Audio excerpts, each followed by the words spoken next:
నీ point blank ఏంటమ్మా? Yes sir.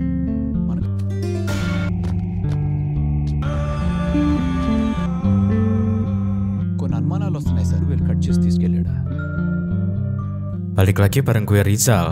Kali ini cerita film akan menceritakan alur film berjudul Plan B, film berbahasa Telugu yang dirilis di tahun 2021. Film yang menceritakan kasus kematian seorang pengacara yang ditemukan dengan jari yang sudah terpotong. Sebelum masuk ke ceritanya, Mimin sapa dulu nih warga yang hadir kemarin.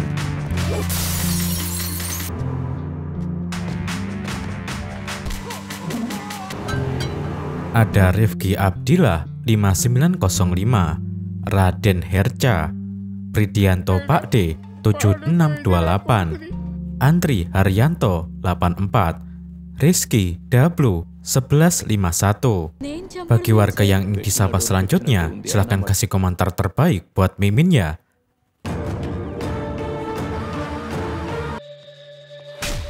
Polisi yang bertugas menyelidiki kasus tersebut bernama Fisrut dan atasannya Sena. Mampukah mereka mengungkap kasus kematian Viswa yang begitu sulit ini? Dan cerita Plan B pun dimulai.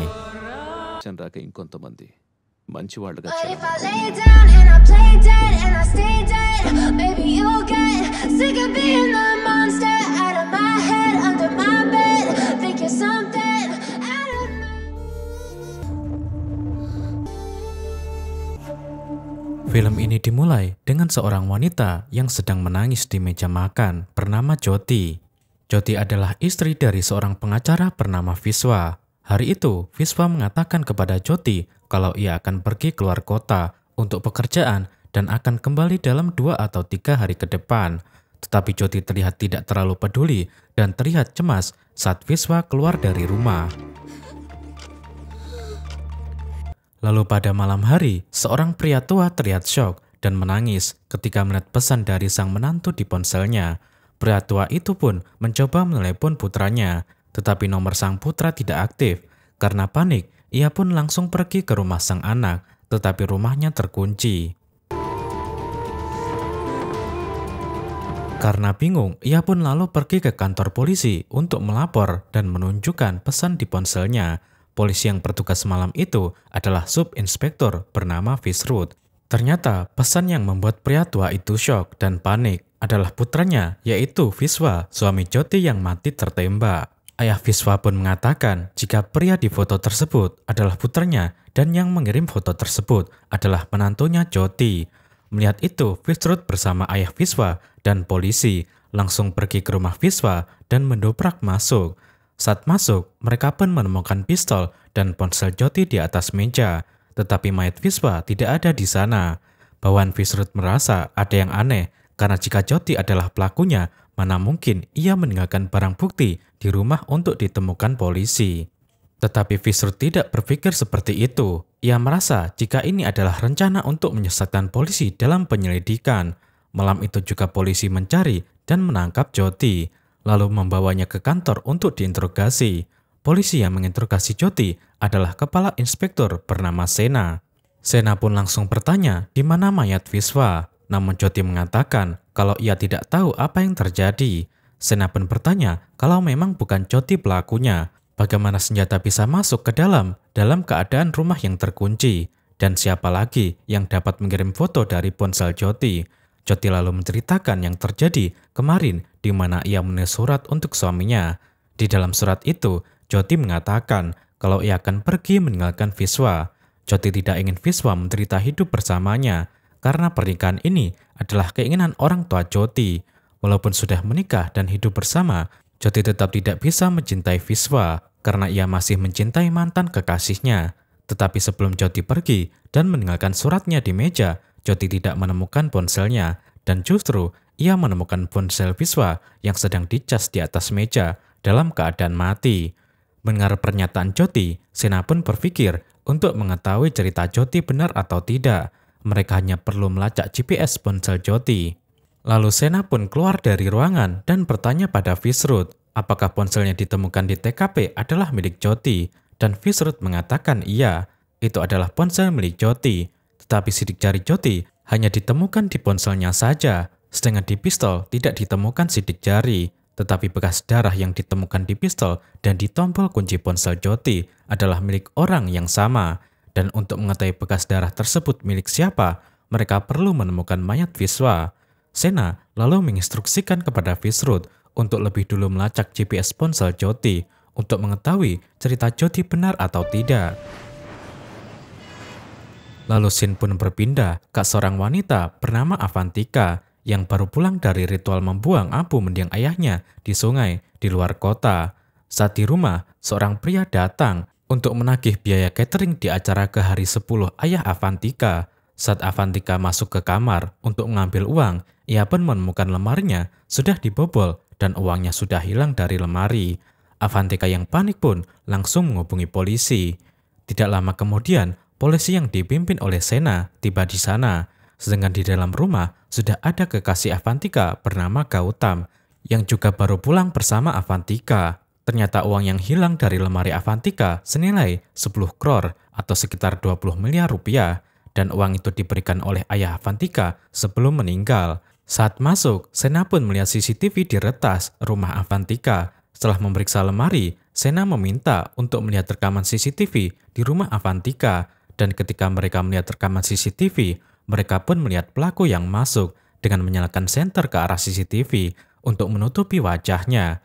Kemudian keluar dengan membawa tas uang dengan cara yang sama.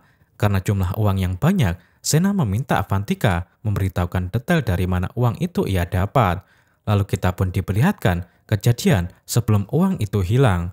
Ayah Avantika adalah seorang pensiunan polisi bernama Rajendra. Suatu hari, saat Avantika bersama Gautam sedang di kuil, tiba-tiba mereka diserang oleh beberapa preman. Untungnya, Gautam mampu melawan mereka dan melarikan diri dari para preman tersebut.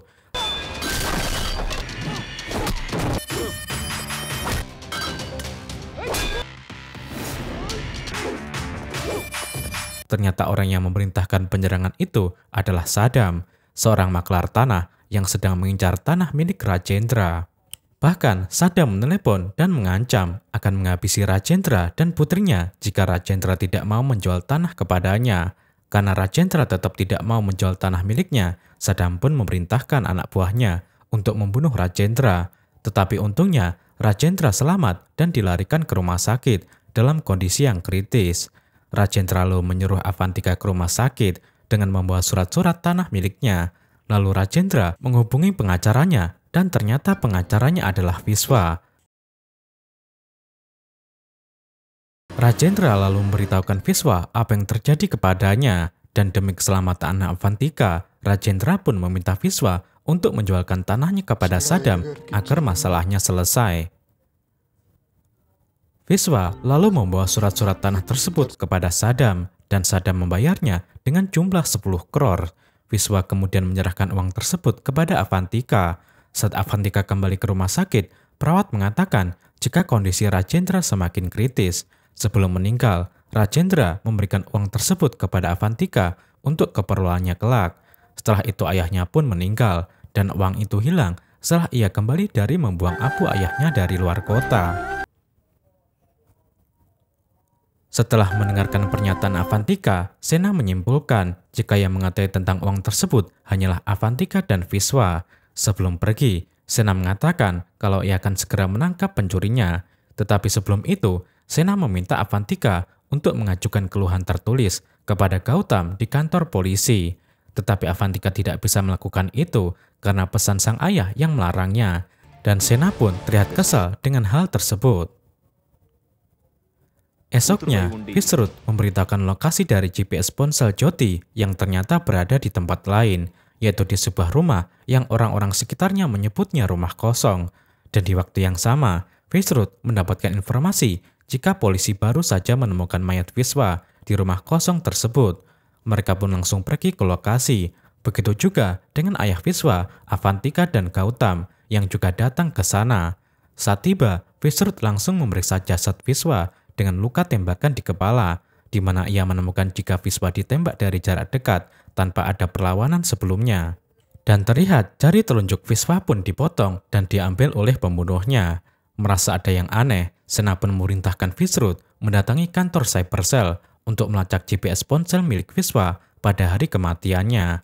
Dan setelah dilacak, ternyata lokasinya berada di rumah Viswa. Dan itu berarti apa yang dikatakan Jyoti benar, dan ponsel Viswa sempat diaktifkan pada malam itu.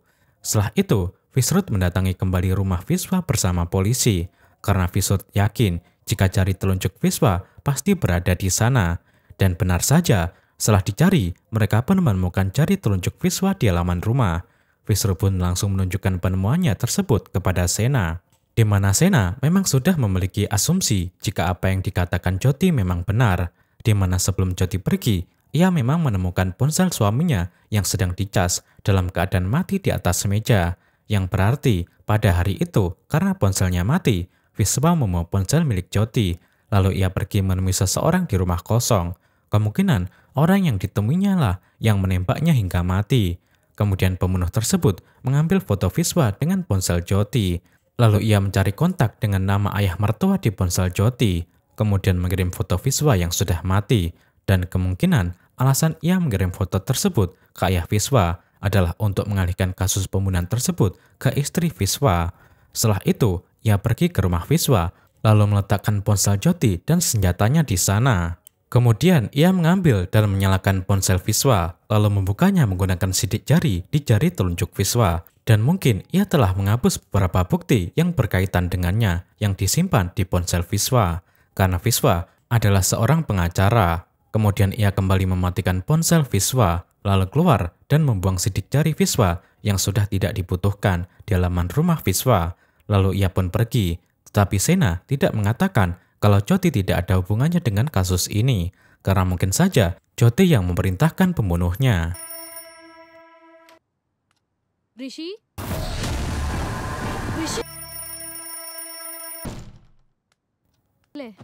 Setelah itu, keesokan harinya di tempat lain, seorang istri yang terkejut menemukan suaminya yang tewas di tempat tidur dengan luka tembakan di kepala. Setelah mendapatkan laporan, Sena dan polisi pun tiba di TKP, di mana saat memeriksa tubuh korban, mereka menemukan seperti nomor telepon di tangan korban.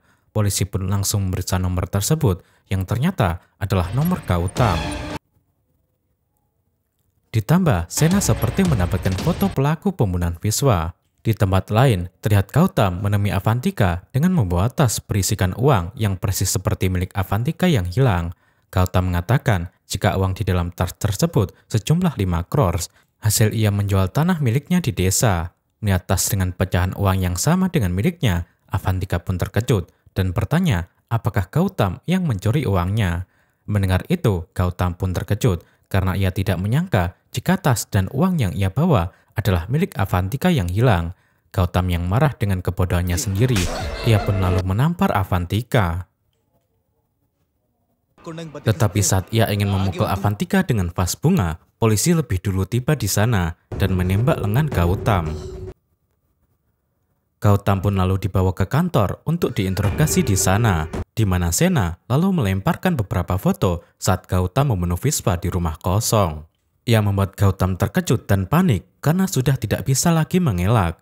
Lalu kita pun diperlihatkan kejadian yang sebenarnya saat Gautam menemui sepupunya yang bernama Rishi di sebuah kafe. Dan Rishi adalah korban yang tewas tertembak di tempat tidur.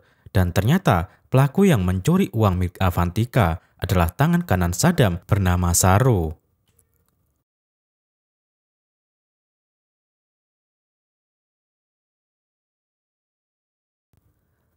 Setelah mendapatkan uangnya, mereka pun menyembunyikan di suatu tempat. Tetapi saat itu, Rishi tidak sengaja lewat dengan motornya dan melihat mereka saat ingin menyembunyikan uang tersebut di sebuah bangunan tak terpakai. Saru mengenali Rishi karena mereka tinggal di lingkungan yang sama. Rishi lalu diam-diam kembali dan mengikuti mereka.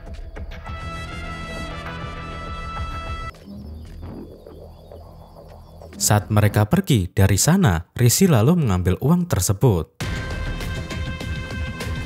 Esok harinya, saat mereka kembali untuk mengambil uang, ternyata uangnya sudah tidak ada di sana.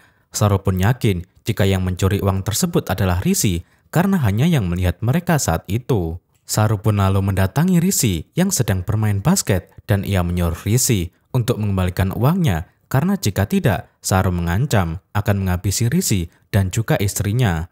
Lalu Saru meninggalkan nomor teleponnya kepada Rishi dan memberikan Rishi waktu 1 hari untuk mengembalikan uangnya. Rishi sebenarnya ingin mengembalikan uang tersebut, tetapi saat ia menelepon Saru, nomor Saru tidak aktif. Rishi yang takut dengan ancaman Saru, lalu memanggil Gautam untuk menemaninya minum dan meminta bantuan Gautam. Rishi lalu menceritakan kembali apa yang dialami olehnya kepada Gautam dan ia harus mengembalikan uang tersebut. Rishi takut sang istri akan mengatai hal ini, karena itulah ia meminta Gautam untuk membawa uang tersebut dan mengembalikannya kepada Saru. Kemudian Rishi pun memberikan nomor Saru kepada Gautam, tetapi Gautam yang serakah justru memikirkan rencana jahat dan ingin membawa uang tersebut. Karena itulah ia mengambil ponsel Rishi saat Rishi pergi ke toilet. Setelah itu, saat Rishi kembali, Gautam langsung mengajak Rishi pulang untuk mengambil uangnya di rumah Rishi. Saat tiba di rumah, Rishi pun menunjukkan tempat ia menyimpan uangnya. Saat Gautam mengambil uang tersebut, Rishi baru sadar jika ponselnya tidak ada di kantongnya. Lalu ia pun meminta nomor Gautam agar jika Saru mendatanginya, ia akan memberikan nomor Gautam kepada Saru. Dan Rishi pun menulis nomor Gautam di telapak tangannya. Setelah itu, bukannya menyerahkan uang tersebut kepada Saru, Gautam justru menjalankan rencana jahatnya, di mana pada malam hari, Gautam kembali ke rumah Rishi, kemudian menelepon istri Rishi menggunakan nomor ponsel Rishi. Gautam berpura-pura sebagai orang yang menemukan ponsel Rishi dan ia ingin mengembalikannya. Gautam lalu berpura-pura menanyakan alamat, dan ia malam ini juga akan mengantarkannya. Beberapa saat kemudian, Gautam kembali menelepon dan mengatakan jika ia sudah berada di depan rumah Rishi. Lalu ia meminta istri Rishi untuk keluar mengambilnya.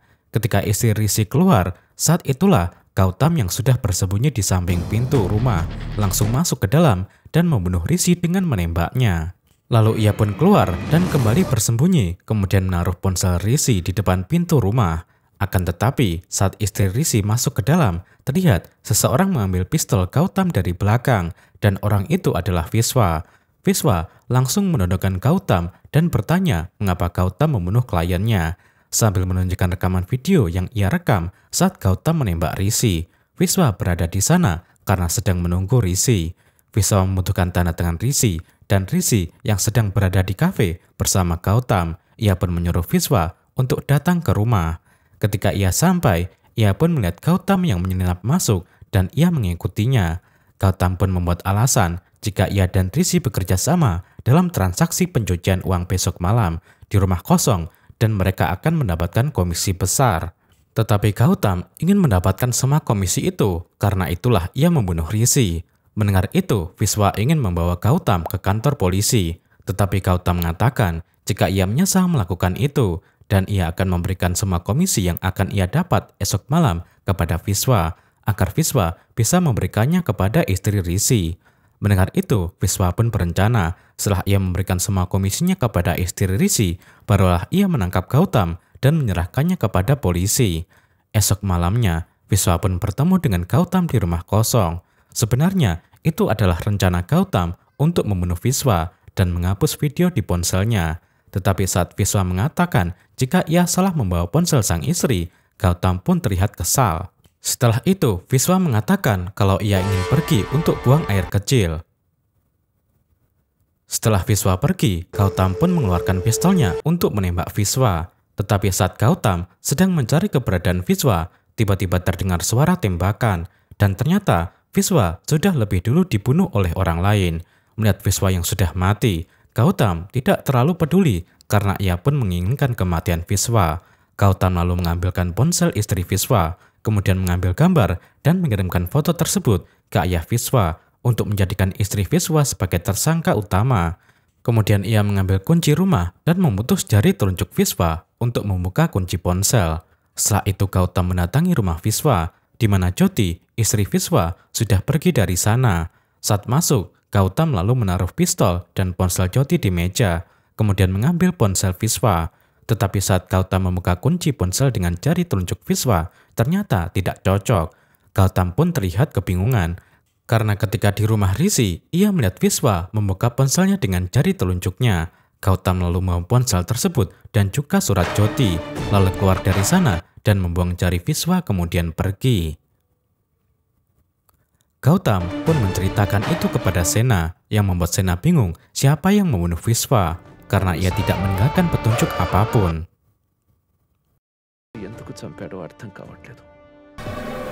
Lalu terlihat satu hari sebelum dibunuh, Vishwa mendatangi seorang wanita di kota lain, di mana terlihat wanita tersebut seperti tidak mau bertemu dengan Vishwa. Tiba-tiba Vishwa mengatakan jika dia bukanlah suaminya. Ternyata Vishwa memiliki kembaran yang wajahnya mirip seperti suami wanita tersebut. Vishwa lalu memperkenalkan diri dan menceritakan mengapa ia memiliki kembaran. Vishwa adalah putra dari seorang dokter spesialis objin yang tinggal di sebuah desa. Dan di desa tersebut ada pasangan suami istri yang tidak bisa memiliki anak karena sang suami yang bernama Rajapa impoten. Ayah Vishwa memberitahukan jika ada proses yang disebut inseminasi buatan atau metode yang berguna mengatasi masalah kesuburan, di mana sperma diantarkan langsung ke leher rahim agar wanita dapat langsung hamil. Tetapi itu hanya jika mereka mau melakukannya. Namun ketika mereka tiba di rumah, tiba-tiba polisi datang dan menangkap Rajapa karena Rajapa telah melakukan pembunuhan. Beberapa hari setelah Rajapa dipenjara, inseminasi buatan pun berhasil dilakukan dan istri Rajapa pun hamil. Begitu juga istri dokter yang melakukan inseminasi buatan karena dari sperma yang sama, yaitu ayah Vishwa. Mereka berdua pun melahirkan anak yang sama persis, seperti kembar identik. Anak-anak tersebut sering membingungkan warga desa karena tidak bisa membedakannya. Anak dari dokter bernama Vishwa, sedangkan anak Rajapa bernama Abhiram. Namun ketika Rajapa bebas dari penjara beberapa tahun setelahnya, Rajapa pun salah paham karena mengira istrinya telah berselingkuh dengan dokter demi memiliki anak, yang membuat Rajapa pun gelap mata dan membunuh istrinya.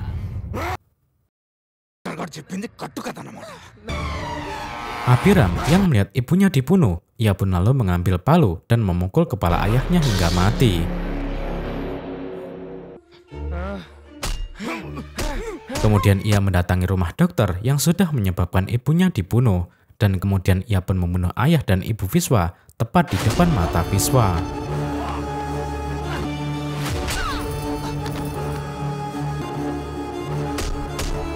Kemudian ia memfitnah jika Vishwa lah yang melakukan pembunuhan, yang membuat Vishwa akhirnya dipenjara. Setelah keluar penjara, Vishwa pun mencari tahu tentang Abhiram demi balas dendam, hingga ia tahu apa yang dialami istri Abhiram sekarang yang sedang bersembunyi dan ingin menceraikan Abhiram karena sering disiksa. Istri Abhiram pun berkata jika orang seperti Abhiram tidak pantas hidup, karena itulah Vishwa menemuinya untuk meminta bantuan. Mereka pun merencanakan pembunuhan pada Abhiram, di mana Vishwa menyuruh istri Abhiram untuk membawa Abhiram ke tempat yang ia tentukan, yaitu di rumah kosong. Di malam yang sama, ia bertemu dengan Gautam, dan Abhiram harus memakai pakaian yang seperti Vishwa perintahkan. Dan pada malam itu, saat Vishwa pergi untuk buang air kecil, ternyata ia pergi menemui Abhiram dan membunuhnya.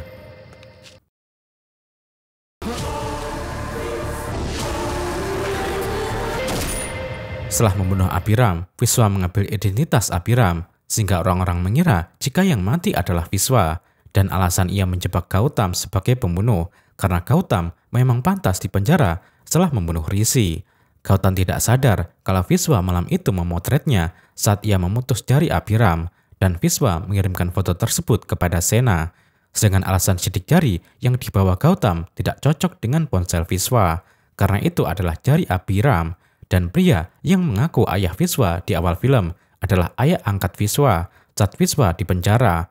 Vishwa akhirnya hidup dengan identitas baru sebagai Abhiram, sedangkan Sena dan polisi masih belum menemukan petunjuk apapun dari pembunuhan Vishwa, di mana yang sebenarnya mati adalah kembaran Vishwa, yang membuat polisi kebingungan dalam memecahkan kasus ini, dan film pun berakhir.